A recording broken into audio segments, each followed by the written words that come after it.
Assalamualaikum warahmatullahi wabarakatuh. Nama saya Suhaini bin Omar. Nombor metrik 229841. Okey. Hari ini kita akan membincangkan tentang pembinaan negara bangsa di Malaysia.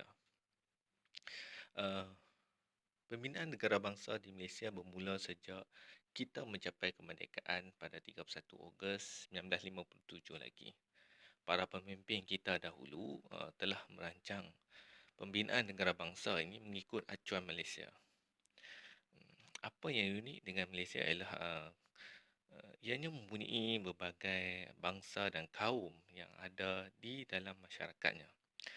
Untuk mewujudkan satu negara bangsa yang berjaya, perlulah mempunyai satu mekanisme yang kukuh dan dapat diikuti oleh seluruh warga masyarakatnya. Oleh itu, pembangunan sesebuah negara bangsa itu perlu untuk mewujudkan satu negara yang stabil, harmoni dan sejahtera. Okey, selain daripada pembentukan negara bangsa,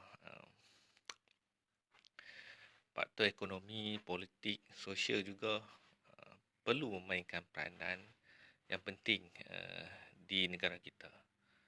Untuk negara bangsa seperti Malaysia ini agak sukar kerana kita mempunyai berbagai kaum yang berlainan latar belakang, agama dan budayanya.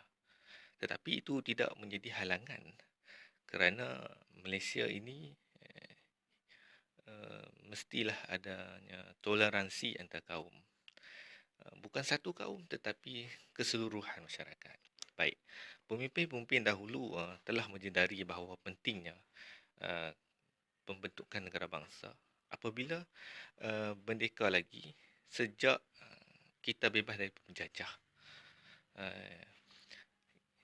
Kesan kalau kita tidak mempraktikkan konsep negara bangsa akan berulang kembali seperti peristiwa 13 Mei antara ratusan kaum di Malaysia ini,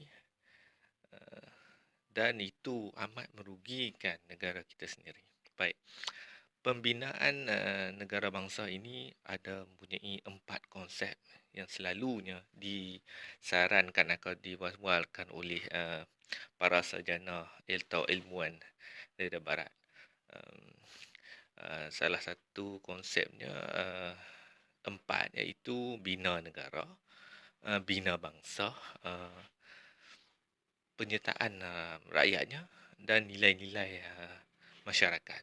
Baik, untuk bina bangsa, bina negara ini, negara bangsa ini, satunya dalam konsep bina negara, kita perlu mempunyai negara yang merdeka tanpa ada hubungan ataupun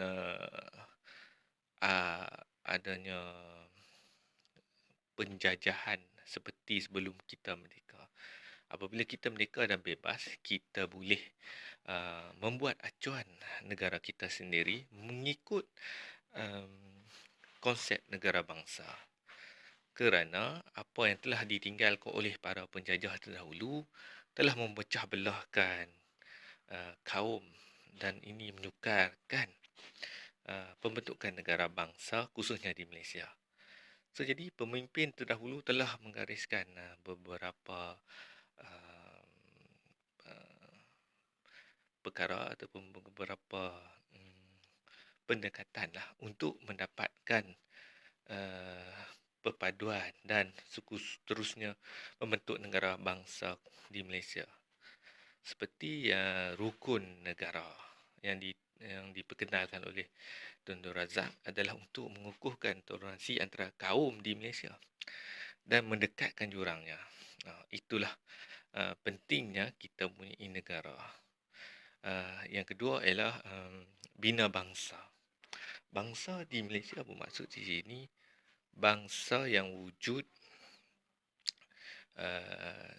selepas kita merdeka dan dikenali sebagai bangsa Malaysia. Bangsa yang dimaksudkan ini tidak mempunyai bangsa yang lain selain bangsa-bangsa yang ada, tetapi bangsa yang baru, norma baru dan punya semangat yang baru, iaitu bangsa Malaysia. Dan konsep inilah menjadikan sebuah negara itu negara bangsa, sebuah negara bangsa. Jadi bangsa yang ada tetap dikekalkan, tetapi wujudnya negara bangsa yang baru, negara bangsa Malaysia. Yang ketiga ialah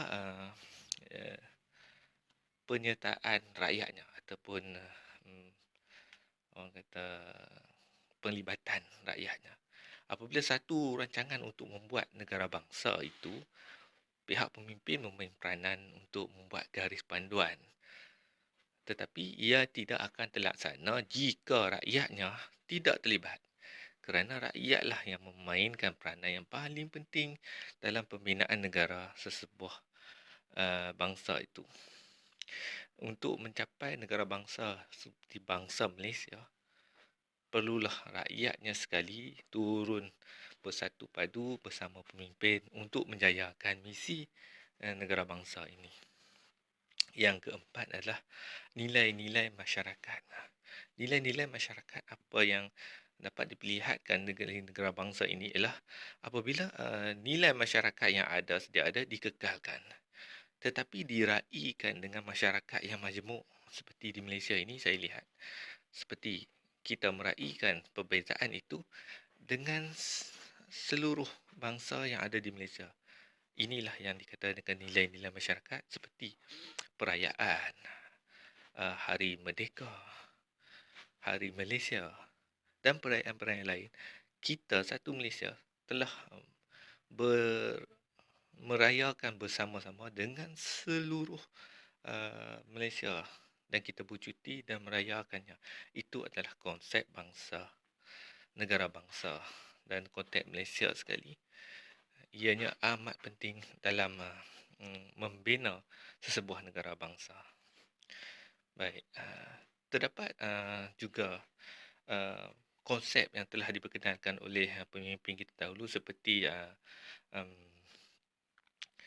konsep wawasan 2020, konsep satu Malaysia, konsep Malaysia Boleh, konsep dasar ekonomi baru. Itu semua adalah menjurus kepada pembinaan negara bangsa. Walaupun Malaysia sekarang ini masih lagi berusaha ke arah pembinaan negara bangsa, tetapi lama-kelamaan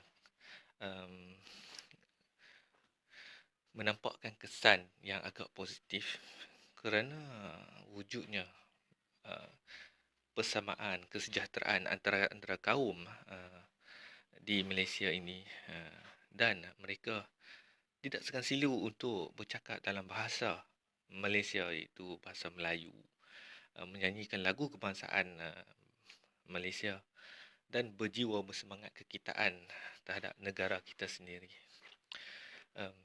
Pada saya masih ada lagi ruang untuk memperbaiki dan menambah baik konsep negara bangsa ini dengan mewujudkan satu sesi persekolahan yang baru atau campuran antara kaum dan bahasa dan budaya mereka di sekolah. Bila kita saling mengenal, mungkin konsep negara bangsa ini akan lebih meluas dan lebih berjaya. Itulah cadangan yang boleh saya utarakan. Baik, saya rasa itu saja. Sekian, terima kasih.